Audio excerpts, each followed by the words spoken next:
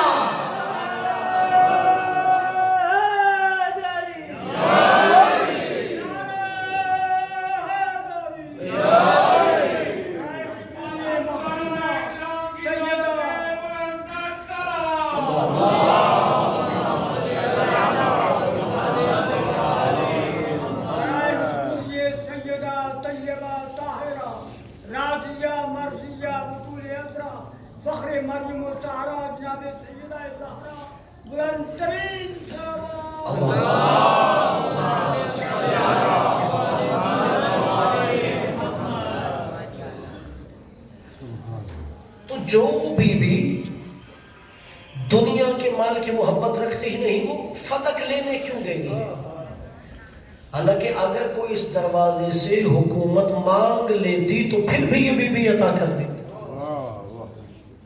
شہید مرتضی مطہری نے جو اس کا ایک جواب دیا ہے وہ کہتے ہیں کہ یہ بیوی صرف نبی کی بیٹی نہیں, یہ حجت خدا بھی ہے. حجت خدا کسے کہتے ہیں؟ جس کا قول حجت ہوتا ہے, جس کا فعل حجت ہوتا ہے, جس کی تقریر حجت ہوتی ہے. یعنی جو کہہ دے وہ شریعت بن جاتی ہے, جو کر دے وہ بھی شریعت بن جاتی ہے, جو اس کے سامنے کیا جائے وہ خاموش رہ کر تائید کرے وہ بھی شریعت بن جاتی ہے. تو خاتون جنت کو جب مال دنیا کی چاہت نہیں تھی تو پھر کیوں فدق لینے کے لیے دربار میں جا رہی تھی؟ کہا نبی کی بیٹی آنے والی نسلوں کو بتانا چاہ رہی تھی اگر تمہارا حق لوٹ لیا جائے تو اس پہ خاموش رہ کر بیٹھ جانا سنت زہرا نہیں, اپنا حق لینے کے لیے باہر نکلنا سنت زہرا ہے. اگر کوئی بندہ کہے میرا حق مار لیا گیا ہے, میں تو غریب ہوں, میں تو مفلس ہوں, میں تو نادار ہوں, میں اس کا مقابلہ کیسے کروں گا؟ کہا یہ سنت زہرا نہیں ہے, حجت خدا کی سنت یہ ہے جاؤ مد مقابل کے مقابلے میں میدان میں اور اپنے حق کے لیے نکلو. اور وہاں پہ آگے انہوں نے جملہ لکھا اگر کوئی بندہ یہ سوچ کر اپنے حق پہ خاموش ہو جائے کہ میں ظالم سے اپنا حق نہیں دوں گا اس لیے وہ طاقتور ہے میں کمزور ہوں, تو کہا گویا یہ ایسے ہے وہ ظالم کو پروان چڑھانا چاہتا ہے. وہ چاہتا ہے میں ظلم پہ خاموش ہو جاؤں اور کل کو یہ کسی اور پہ ظلم کرے, پھر کسی اور پہ ظلم کرے. اور یہی تو وجہ ہے جس نے انہیں حجت خدا مانا ہے وہ ہر ظالم کے خلاف میدان عمل میں آتا ہے، وہ ہر مظلوم سے حمایت کرتا ہے، اور یہ ہمارے مکتب کا عقیدہ ہے۔ ظالم کی نفرت کرنے کے لیے اور مظلوم کی حمایت کے لیے اس کا عقیدہ نہیں دیکھا جاتا۔ اگر ظالم تمہارا اپنا رشتہ دار ہو اس سے بھی بیزاری اختیار کرو۔ میں جملہ آسان کرتا ہوں اپنے بچوں کے لیے۔ انقلاب اسلامی ایران آیا، امام خمینی رحمت اللہ علیہ نے کس کے خلاف انقلاب برپا کیا؟ رضا شاہ کے خلاف۔ وہ بھی خودکشی ہے کہتا ہے، رضا شاہ پہلوی خودکشی ہے کہتا ہے۔ انہوں نے بتایا کہ شیعہ شیعوں کے گھر پیدا ہونے سے نہیں، علی کے نقش قدم پہ چلنے سے شیعہ بنا کرتا ہے۔ میں اور آسان کر دیتا ہوں، آج کے زمانے میں دیکھیں، آذربائیجان وہ ملک ہے جہاں پہ اکثریت شیعہ ہے، اور اب بھی جب مسلمان اسرائیل کے خلاف احتجاج کر رہے تھے تو آذربائیجان اسرائیل کو تیل سپلائی کر رہا تھا۔ یعنی انہوں نے علی کے راستے کو نہیں پہچانا۔ اور مجھے کہا گیا دو جملے تو میں کہہ دیتا ہوں یہاں پر فلسطین کے مظلوموں کے لیے۔ اب دیکھیے، جو دشمن ہے وہ ایک دو دن کی منصوبہ بندی نہیں کرتا۔ اگر آپ اسرائیل کی ریاست کو دیکھنا چاہیں جسے صہیونزم کہا جاتا ہے، صہیونزم کی بانیوں میں سے ایک نام ہے تھیوڈور ہرٹز۔ اس نے 1896 میں ایک کتاب لکھی تھی ریاست یہود، جو اسٹیٹ کے نام سے، کہ یہودیوں کی ایک ریاست بناؤ۔ 1896 میں اس نے کہا دو جگہ ہو سکتی ہیں، یا ارجنٹینیا میں بنا لو یا فلسطین میں بنا لو۔ پھر بالآخر یہودیوں نے کہا فلسطین، اس لیے آب و ہوا کے لحاظ سے اور ہمارے آباء و اجداد یہاں کے رہنے والے تھے، ہماری وہاں مقدس جگہ ہیں، ہم فلسطین کا انتخاب کرتے ہیں۔ 1896 میں اس نے کتاب لکھی اور لوگ کہہ رہے تھے یہ کوئی بے وقوف ہے جس نے کتاب لکھی۔ اس وقت 1896 میں یہودی انتہائی کم تر سمجھے جاتے تھے، جیسے ہندوستان میں شودر تصور کیا جاتے ہیں۔ اس نے کہا یہودیوں اکٹھے ہو جاؤ، اپنی ایک سٹاک مارکیٹ بناؤ۔ اس کتاب میں اس نے کہا کہ اگر چاہتے ہو کہ اسے مرکز بنانا ہے تو آج کے انگلینڈ کے شہر لندن کو سٹاک مارکیٹ کا مرکز بناؤ، جاؤ اپنی لمیٹڈ کمپنیز بناؤ اور پھر دنیا پہ اجارہ داری کرو۔ لوگوں نے کہا کہ یہ چند بکھرے ہوئے لوگ کیا دنیا پہ حکمرانی کریں گے؟ اس نے کہا ابھی لوگ میرے افکار کو مذاق سمجھتے ہیں، جب یہودی اسے عملی جامہ پہنائیں گے پھر لوگوں کو ہمارے افکار کا پتہ چلے گا۔ 1896 میں کتاب لکھی، 1947 میں اسرائیل وجود میں آ گیا، اور اسرائیل 1947 میں جب وجود میں آیا تو سب سے پہلے مسلمانوں نے اس کے خلاف اقوام متحدہ میں قراردادیں پیش کرنا شروع کی۔ حالانکہ اقوام متحدہ کہاں سنتی ہے، وہ تو چند ممالک کی ایک لونڈی بنا ہوا ہے ادارہ۔ اس کے بعد 1967 میں جمال عبد الناصر جو قومیت پرست تھا، اس نے عربوں کو عرب کے نام پر، نیشنلزم کے نام پہ اکٹھا کیا۔ 1967 میں جنگ ہوئی اور 6 دن میں اسرائیل نے عربوں کو ان کی اوقات بتا دی۔ اب 1980 میں 79 میں انقلاب اسلامی ایران ہوا۔ اب اسرائیل کے خلاف مقابلہ کرنے کی فضا تبدیل ہو گئی، اب مزاحمتی تحریکیں شروع ہو گئی۔ لبنان میں حرکت العمل وجود میں آئی، پھر حزب اللہ بنائی گئی، پھر حرکت الجہاد الاسلامی بنائی گئی، پھر حرکت الفتح، پھر حرکت الحماس۔ اب جیسے ہی 1980 کے بعد مزاحمتی تحریکیں شروع ہو گئی، لبنان نے اپنا علاقہ واپس لے لیا، اور واحد اگر کوئی ملک ایسا ہے جس نے اسرائیل سے اپنا علاقہ واپس لیا ہے تو وہ حزب اللہ اور لبنان واپس لے رہے تھے۔ اب کہیں گے یہ انہیں ولولہ کہاں سے ملا، یہ انہوں نے کہاں سے جذبہ لیا؟ اس لیے کہ جس نے علی کا خیبر پڑھا ہو وہ آج کا خیبر بھی سمجھتا ہے۔ اور یہی وجہ ہے، جملہ میرا نہیں سید حسن نصر اللہ کا ہے، جب 2006 میں لبنان کی اور اسرائیل کی جنگ ہوئی تھی، 33 دن تک ہوتی رہی تھی. اس وقت میں وہیں پر تھا. ہم بھی ایک والنٹیئر کے طور پر کام کرتے تھے. جنوبی لبنان کے شہر بعلبک حوزہ کے مدیر ہیں شیخ حسین قرانی، میرے استاد بھی ہیں. انہوں نے یہ واقعہ سنایا. آپ تو قرآن میں صرف پڑھتے ہیں نا کہ اگر تمہارے قدم استقامت والے ہوں تو اللہ فرشتوں کو بھیج سکتا ہے. انہوں نے کہا دنیا تو بدر کی بات کرتی ہے، ہم نے حزب اللہ اور اسرائیل کی جنگ میں فرشتوں کو اترتے ہوئے دیکھا ہے. اگر تمہارے اندر استقامت ہے. انہوں نے کہا کہ ہمارے حزب اللہ کے کچھ مجاہدین اپنی بیرک میں موجود تھے اور اسرائیل والے ہمارے لبنان کی سرحد جنوبی لبنان میں داخل ہو گئے، اور کہتے ہیں جیسے ہی وہ نیچے ہمارے مورچے میں داخل ہوئے، اب ہمارا حزب اللہ کا مجاہد سمجھ رہا ہے کہ اسرائیلی سامنے سے آ گیا ہے، اب تو مجھے فوراً قتل کر دے گا. کہتا ہے میں نے چند لحظہ تک محسوس کیا کہ شاید وہ مجھے نہیں دیکھ رہا، میں اسے دیکھ رہا ہوں. یعنی جو اللہ نے قرآن میں بدر میں مسلمانوں سے وعدہ کیا تھا کہ اگر تمہارے اندر صبر ہو اور استقامت ہو تو فرشتے مدد کو آ سکتے ہیں، وہ علی کے چاہنے والوں نے 1400 سال بعد اپنے عمل سے بتایا. آج بھی اگر تم استقامت دکھاؤ تو فرشتے مدد کو آ سکتے ہیں. اور آخری 2 جملے کہوں گا. ہم نے کہا مولا علی نے اپنی وصیت میں یہ جملہ کہا تھا کونا للظالم خصما وللمظلوم عونا، کہ حسن و حسین یہ علی کی وصیت ہے، ہر ظالم کے دشمن ہر مظلوم کے مددگار بن کے رہو. اور اب جب فلسطین اور اسرائیل کی جنگ ہو رہی ہے، فلسطین میں ایک بھی شیعہ نہیں ہے. اور یہ جملے وہ کہہ رہا ہے کہ جس نے ڈائریکٹ حماس سے سنے ہیں. جماعت اسلامی کے امیر سراج الحق صاحب نے خود ہمارے پاس جب 2 ہفتہ پہلے آئے، انہوں نے یہ جملے کہے.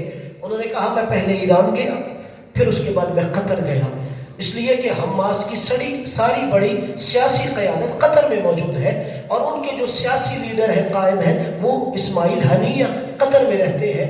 سراج الحق صاحب نے کہا کہ اس وقت مجھے اسماعیل ہنیہ نے کہا کہ ساری دنیا میں مسلمان ممالک میں سے اگر کوئی ہم مظلوموں کے ساتھ کھڑا ہے تو وہ صرف ایران کھڑا ہے. اس لیے نہیں کہ ایران کوئی ایک ملک ہے تو میں کہہ رہا ہوں، اس لیے انہوں نے کہا ایران کھڑا ہے کہ ایران نے ظالم سے نفرت اور مظلوم کی حمایت کرنے کا درس علی حیدر کرار سے لیا ہے. کہا حماس کا اسماعیل ہنیہ کہہ رہا تھا ہم شیعہ نہیں ہیں اور ایران والے شیعہ ہیں. کہ اس کے باوجود ہم نے دیکھا ہماری سیاسی حمایت ایران کر رہا ہے، ہماری دفاعی حمایت ایران کر رہا ہے، ہمیں اسلحہ ایران دے رہا ہے. اس نے کہا اگر اس دنیا میں آج کے زمانے میں اگر کوئی اسلام کا پرچم بلند کر سکتا ہے تو وہی ہے جو علی کے راستے پہ چل رہا ہے. اس لیے کہ جو علی سے وابستہ ہوتا ہے، جس نے جناب فاطمہ کا حق پڑھا ہوا ہوتا ہے، وہ ظالم سے نفرت کرتا ہے، وہ مظلوم سے حمایت کرتا ہے.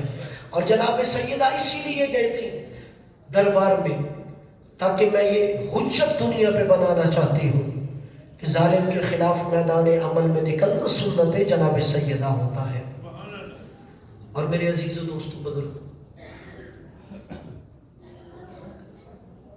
دین کو اصل حالت میں بچانے کے لیے جناب زہرا اور اولاد زہرا نے اپنا کچھ بھی نہیں بچایا تھا. اللہ اکبر.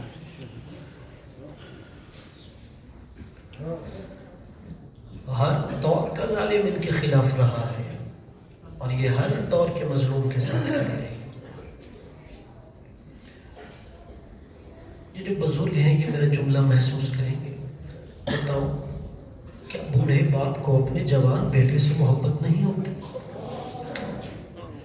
کیا جوان بیٹے کو مرنے کے لیے بھیجنا آسان ہوتا ہے؟ یہ پڑھ لینا بڑا آسان ہوتا ہے کہ حسین علی اکبر کا لاشاں اٹھا رہے تھے. اجرکم علی الزہر، کہ شب جمعہ ہے مجھے حکم کیا گیا ہے کہ حسین کے جوان بیٹے کی مسجد پڑھتے ہیں. عزیزان کو کچھ ذریعوں پر یہاں ظاہر موجود ہوں گے اور میرے جملے کی گواہی دیں گے. کچھ ذریعوں پر کچھ مصائب نہیں پڑھے جاتے. جناب عباس کی قبر پہ سکینہ کی شہادت نہیں پڑھی جاتی. مولا علی کی قبر پر زینب کا بازار جانا نہیں پڑھا جاتا. علی نہیں برداشت کر سکتے زینب کیسے شرابیوں کے درمیان میں مقنع چادر چلتی رہی. مولا حسین کی ذریعے پر علی اکبر کی مصائب نہیں پڑھے جاتے. عزادارو آخری دفعہ تقریباً 250 سال پہلے نجف کے ایک عالم دین سید مہدی بحر العلوم نے مولا علی اکبر کے مصائب پڑھے تھے. اس کے بعد علماء نے کہا اب کبھی حسین کی قبر پر علی اکبر کے مصائب نہیں پڑھے جائیں گے. جو پرسہ دینے آیا ہے شب جمعہ ہے دعاؤں کی قبولیت کی رات ہے. اپنی مشکل ترین دعا ذہن میں جگہ دیتے ہوئے حسین کو علی اکبر کا واسطہ دے کے دعا مانگیے گا. آخری دفعہ شب جمعہ تھی کربلا تھی. سید مہدی بحر العلوم نجف سے کربلا حسین مولا کی زیارت کے لیے گئے. جب زائرین نے دیکھا نا کہ اتنا بڑا عالم سید مہدی بحر العلوم بھی شب جمعہ کربلا میں موجود ہے, زائرین نے کہا عالم دین سے ہمیں حسین کی قبر پر علی اکبر کی مصائب سناؤ. ازدھر عالم دین رو کے کہتا ہے کہ سوچو تو صحیح کربلا ہے شب جمعہ ہے حسین کی قبر ہے میں کیسے علی اکبر کی شہادت پڑھوں.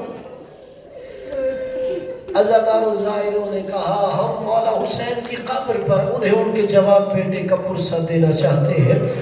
عالم دین نے سوچا کہ ایسے نہ ہو کہ اگر زائر ناراض ہو مجھ سے میرا مولا ناراض ہو جائے. سید مہدی بحر العلوم نے مولا حسین کی قبر مطہر پر کھڑے ہو کے زری کو پکڑ کر علی اکبر علیہ السلام کے مصائب پڑھے. عزاداروں بہت گریا ہوا. عالم دین بھی روتے رہے. روتے روتے سیدزادہ گھر جا کے آرام کرنے لگا. آدھی رات کو عالم خواب میں دیکھا کوئی کالے برقعے والی بی آئی ہے. اللہ جانے کس سے جملہ سمجھ آیا ہے, صرف اشارہ کر کے آگے بڑھ جاؤں گا. کہا کالے برقعے والی بی کا ایک ہاتھ زخمی پہلو پہ ہے اور مجھے کہا سید مہدی تو نے آج کے بعد میرے حسین کی قبر پر علی اکبر کے مصائب نہیں پڑھے. عالم دین ہاتھ باندھ کے کھڑا ہو گیا. آقا جاتی میں نے کوئی غلط روایت پڑھ دی. کہ سید مہدی تو نے غلط روایت نہیں پڑھی, تو مصائب پڑھ کے اپنے گھر چین سے آگے سو گیا ہے. مگر اس کی ماں نے بقیہ چھوڑ دیا ہے, نانا نے مدینہ چھوڑ دیا ہے. کبھی حسین کو ماں زہرا چپ کراتی ہے, کبھی بابا علی چپ کراتا ہے, کبھی نانا مصطفیٰ چپ کراتا ہے. میرا حسین چپ نہیں کر رہا, حسین قبر میں کروٹیں بدل رہا. اجرکم علی زہرا. عزادارو یہ آخری دفعہ قبر حسین پر شہادت علی اکبر علیہ السلام پڑھی گئی. اور دنیا کو کیا پتا حسین کا کیسا بیٹا علی اکبر تھا.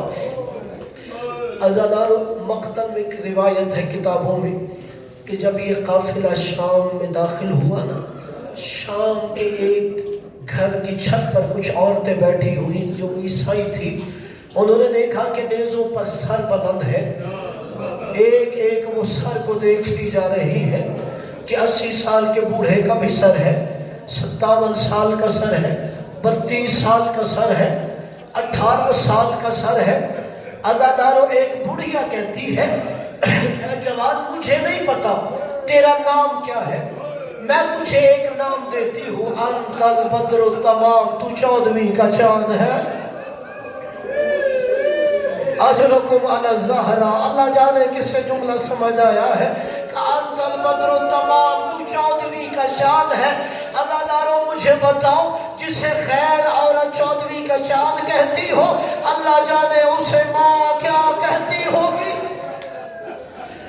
وہ عورت اپنے مکان کے چھت سے نیچے آ گئی، اس نیزے کے نیچے کھڑی ہوئی جس کے اوپر علی اکبر علیہ السلام کا سر تھا، اور عورتوں سے کہتی ہے عورتوں میں ایک دعا مانگتی ہوں، تم نے آمین کہنا ہے۔ وہ بڑھیا اس نیزے کے نیچے کھڑے ہو کے کہتی ہے اے بار الہ، اس جوان کی ماں اس کے مرنے سے پہلے مر گئی ہو، اے بار الہ اس جوان کی ماں اس کے مرنے سے پہلے مر گئی ہو۔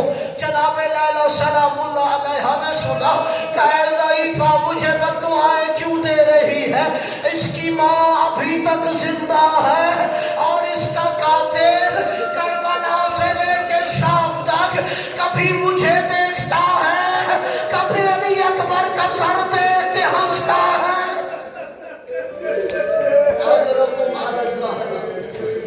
جس کی ہائے نکلی ہے مولا اسے کسی غم میں نہ رلائے، اگر رونا نہ آئے عائش پہ جمعہ علی اکبر کے مصائب پر تو سروں کو جھکا کر حسین ابن علی سے اپنے گناہوں کی معافی مانگنا۔ ایسے گناہ ہیں کہ جو آج بھی رونے نہیں دے رہے۔ عزادارو حسین ابن علی کو کتنا پیار تھا اپنے علی اکبر علیہ السلام سے۔ عزادارو جب علی اکبر علیہ السلام کا سر نیزے پہ بلند ہوا، جس یزیدی سپاہی نے مولا علی اکبر علیہ السلام کے سر اقدس والا نیزہ اٹھایا، وہ آ کے ایک جملہ کہتا ہے، شمر ملاؤں کے شمر میں نے عجیب ماجرا دیکھا ہے، جدھر جدھر علی اکبر کا سر جاتا ہے ادھر حسین کی نگاہیں جاتی ہیں۔ اجرکم علی الزہرا، جدھر جدھر علی اکبر کا سر جاتا ہے۔ عزادارو جو بزرگ ہیں انہیں خاص طور پہ دعوت گریہ دے رہا ہوں کہ جدھر جدھر جوان بیٹے کا سر جاتا ہے ادھر ادھر بوڑھے باپ کی نگاہیں اٹھتی ہیں۔ کب علی اکبر کا سر قافلے کے آگے لے کے گیا، حسین کی نگاہیں علی اکبر کے سر پہ تھی، میں نے علی اکبر کے سر والا نیزہ قافلے کے درمیان رکھا، حسین کی نگاہیں علی اکبر کے سر پہ تھی، میں یہی علی اکبر کے سر والا نیزہ پیچھے لے گیا، حسین کی نگاہیں علی اکبر کے سر پہ تھی۔ اب عزادار و شیمر ملاؤن نے باپ بیٹے کی محبت کا امتحان لینا چاہا کہ تو ایسا کر کہ علی اکبر کا سر نیزے سے اتار، ایک صندوق میں بند کر، پھر دیکھ حسین کدھر دیکھتا ہے۔ اجرکم علی اللہ، کہ تو علی اکبر کا سر نیزے سے اتار، پھر دیکھ حسین کدھر دیکھتا ہے۔ عزادار اس ملاؤن نے علی اکبر کا سر نیزے سے اتارا، ایک صندوق میں بند کر دیا۔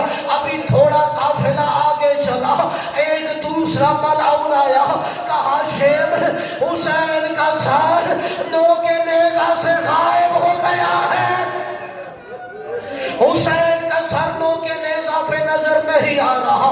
اس ملاؤن نے تازیہ نہ اٹھایا، میرے چوتھے امام کے پاس آیا، میرے چوتھے امام کی کمر پر کچھ ظلم کی داستان رقم کی۔ مولا نے کہا ظالم بتا تو صحیح مجھ پہ ظلم کیوں کر رہا ہے؟ کہا سجاد بتا تیرے بابا کا سر نو کے نیزہ سے کہاں چلا گیا ہے؟ عزادارو چوتھے امام نے سر اٹھایا، ایک ایک نیزے کو دیکھنا شروع کیا۔ کیا دیکھا؟ علی اکبر کا سر بھی نیزے پہ نہیں ہے۔ کہ ظالم مجھے بتاؤ علی اکبر کہاں ہے؟ کہ علی اکبر کا سر ایک صندوق میں بند ہے۔ کہ مجھ پہ ظلم نہ کرو، وہ صندوق کھولو، میرے بابا کا سر وہی ہوگا۔ عزادارو صندوق کھولا گیا، کیا دیکھا؟ بوڑھا باپ جوان بیٹے کے رخسار پر اپنا رخسار رکھ کے کہہ رہا ہے علی اکبر ان ظالموں نے تجھے مجھ سے جدا کر دیا۔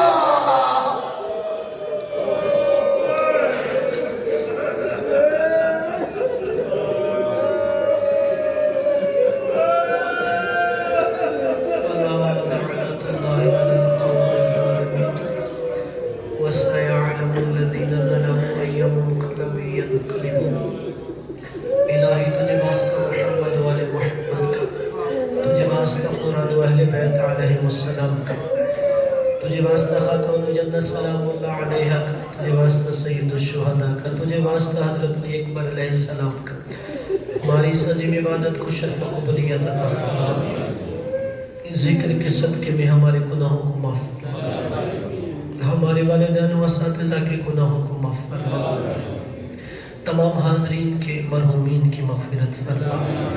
بارے اللہ اس مسجد و امام بارگاہ کی اراکین، نمازی، معاونین، خدمت گزار جو دنیا سے رخصت ہو چکے ہیں، تمام حاضرین کے مرحومین، بالاخص محبان فاطمہ کے جو جوان یا صف رضا بچھاتے ہیں، ان کے خاندانوں کے جتنے مرحومین ہیں، بارے الہ ان سب کی مغفرت فرما، مرحومین کی قبور کو اعمال صالحہ کے نور سے منور فرما، مرحومین کی قبور کو آئمہ معصومین کی مودت کے نور سے منور فرما، قیامت کے دن لواء الحمد کا سایہ نصیب فرما، حوض کوثر کا جام نصیب فرما، ہم سب کو قیامت کے دن شفاعت جناب سیدہ سے بہرامند فرما۔